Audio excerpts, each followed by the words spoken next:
लेकिन दूसरी तरफ देश में इस वक्त सर्दी जबरदस्त पड़ रही है। दिल्ली एनसीआर में कोहरे और ठंड से राहत फिलहाल नहीं नजर आ रही है और आईएमडी ने ऑरेंज अलर्ट इसको लेकर जारी किया है। ठंड की चपेट में पूरा उत्तर भारत है। सीवियर कोल्ड डे हो सकता है घोषित। 10 डिग्री सेल्सियस से कम होने पर कोल्ड डे घोषित किया जा सकता है। ठंड की चपेट में पूरा उत्तर भारत है। कड़ाके की ठंड पड़ रही है, लोग अलाव का सहारा ले रहे हैं, तापमान लगातार गिर रहा है और ऐसे में मौसम की ये 3rd डिग्री जिससे लोग परेशान हैं। घर से बाहर निकलना इस वक्त बहुत ज्यादा मुश्किल लग रहा है। गाड़ियां रिंग रिंग कर चल रही हैं, लोगों को भारी दिक्कतों का सामना करना पड़ रहा है, बच्चे बीमार हो गए हैं। तो वहीं तमिलनाडु के नीलगिरी में जबरदस्त ठंड और कोहरे के बाद बर्फ की चादर नजर आ रही है। माफ कीजिएगा, तमिलनाडु की तस्वीरें आपको दिखा रहे हैं जहां पर लोगों को परेशानी हो रही है। भीषण सर्दी से आवाजाही प्रभावित हो चुकी है। तमिलनाडु की तस्वीरें जहां पर आवाजाही प्रभावित हुई है भीषण सर्दी से, क्योंकि बर्फ गिर रही है, कोहरे की चादर नजर आ रही है, विजिबिलिटी बेहद कम है। और ये तस्वीरें आप देखिए, फूल किस तरीके से बर्फ की चपेट पे नजर आ रहा है।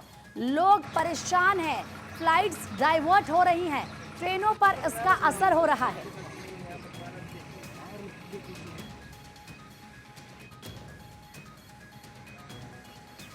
अगर आप वहां की तस्वीरें देखेंगे, तमिलनाडु में कभी ऐसा होता नहीं है, लेकिन ऐसा हो रहा है। ग्लोबल वार्मिंग का यह असर है, क्लाइमेट चेंज का यह असर है। ये देखिए, आपको लग ही नहीं रहा होगा कि ये वहां की तस्वीरें हैं। आपको ऐसा लग रहा होगा कि ये जम्मू की तस्वीरें हैं, आपको ऐसा लग रहा होगा कि ये पहाड़ों की तस्वीरें हैं, लेकिन नहीं, ये नज़ारा आप तमिलनाडु का देख रहे हैं।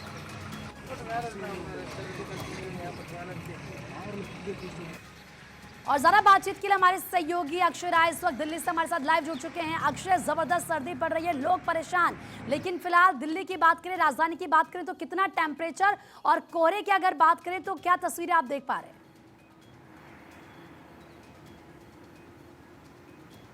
देखिए प्रीति, अगर अभी की बात करें तो ठंड है, लेकिन धूप निकली हुई है तो मौसम सुहाना है। हालांकि सुबह में निश्चित रूप से फॉग की जो चादरें थी वो काफ़ी मोटी थी, जिसके कारण काफ़ी फ़्लाइट्स को डाइवर्ट किया गया है। ये कहा जा रहा है कि लगभग 49 फ़्लाइट को या तो देरी से है या फिर उनको डाइवर्ट किया गया है।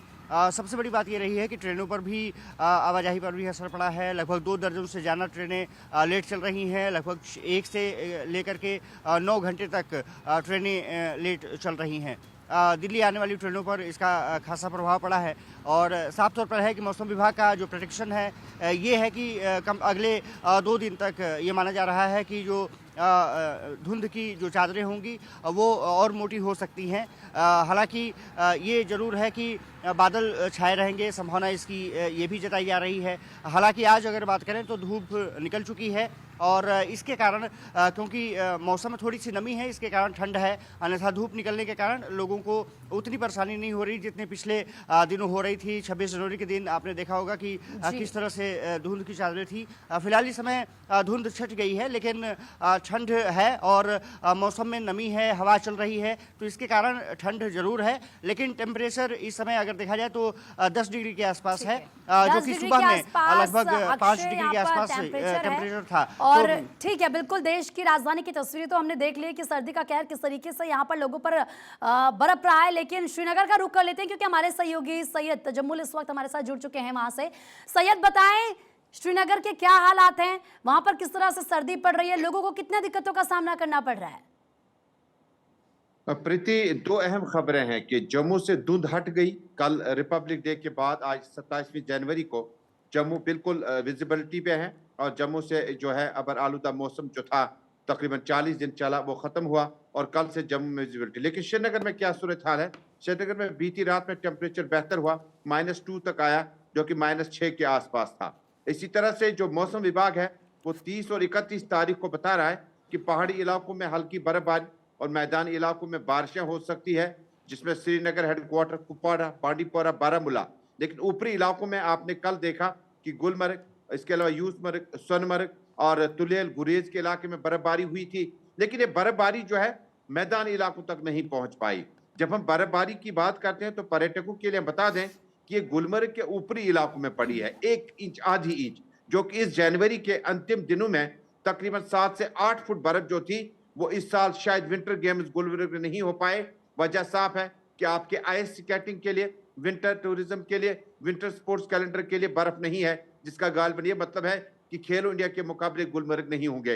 लेकिन कुदरत पे और दुआओं पे डिपेंड करता है कि अगली बर्फबारी कब होगी। लेकिन कश्मीर घाटी में तकरीबन 100 साल के बाद ऐसा ड्राई मौसम है, और कश्मीर घाटी में क्योंकि दिन में टेम्परेचर जो है ये जनवरी में जून का एहसास दिलाता है। अगर आप कश्मीर आए, श्रीनगर में रहें, अगर डल झील आसपास में जाएं तो आपको लग रहा है कि शायद जून का महीना है जनवरी के बजाय। अब इस महीने की आखिरी 2 दिनों पर डिपेंड है। मौसम विभाग कहता है कि कश्मीर घाटी में, पहाड़ी इलाकों में, मैदानी इलाकों में बर्फबारी हो सकती है, लेकिन मतला साफ है, अबर आलूदा कहीं पर भी नहीं है, मौसम बिल्कुल साफ है। और ऐसा लग रहा है कि लोगों ने अपने एग्रीकल्चर, हॉर्टिकल्चर पर्पस के लिए जो सेशन या सीजन उनका मार्च में शुरू होता है वो अभी से शुरू होने लगे, क्योंकि प्लांटेशन ड्राइव शुरू हो चुकी है। और कश्मीर में ये जो अनयूजुअल जो मौसम है, इसके पीछे न सिर्फ क्लाइमेट चेंज बल्कि ग्लोबल वार्मिंग और आने वाले वक्त में डिफॉरेस्टेशन जो हुई है उसको एफॉरेस्टेशन में कन्वर्ट करना होगा, बहुत सारे कारण हैं। क्योंकि कश्मीर में फिलहाल बारिशों और बर्फबारी का किसी तक दूर दूर तक अंदाजा लगाया नहीं जा सकता। सैयद, क्योंकि हमने देखा है कि जो टूरिस्ट हैं वो बर्फबारी देखने वहाँ पर आते हैं अक्सर, लेकिन जब बर्फबारी वहाँ पर नज़र नहीं आ रही और आप कह रहे हैं कि फिलहाल दूर दूर तक भी ऐसा नहीं लग रहा है, तो जाहिर सी बात है वहाँ के बिजनेस पर भी इसका असर पड़ रहा होगा। जो स्थानीय लोग हैं वो इससे नाखुश भी होंगे। प्रीति जी, हमारे जम्मू कश्मीर का जो इकोनॉमिक सोर्स है वो टूरिज्म है। हमारा जम्मू कश्मीर, खुसूसन कश्मीर जो है वो डल झील है, जिसमें रेजिडेंशियल हाउस बोट्स में जो रजिस्ट्रेशन है रेजिडेंशियल हाउस बोट्स की, वो 70% जो है टूरिज्म बुकिंग जो है वो कैंसिल कर दी गई है। गुलमर्ग जब आप जाएंगे सैलानी हैं, लेकिन ये वही सैलानी है जो दुर्गा पूजा या उसके बाद जो बाकी बड़े दिन हैं उनकी छुट्टियों के बाद कश्मीर आया करते थे। और अभी भी लोहरी के बाद जब ये विंटर टूरिज्म शुरू हुआ था, कुछ लोग आने लगे थे। बहुत कम है, बुकिंग जो है वो तकरीबन ना होने के बराबर है। ठीक है सैयद, मैं आपको रोक रही हूँ क्योंकि इस बीच एक बड़ी खबर आ रही है, अपने दर्शकों को बताना बेहद जरूरी। दरअसल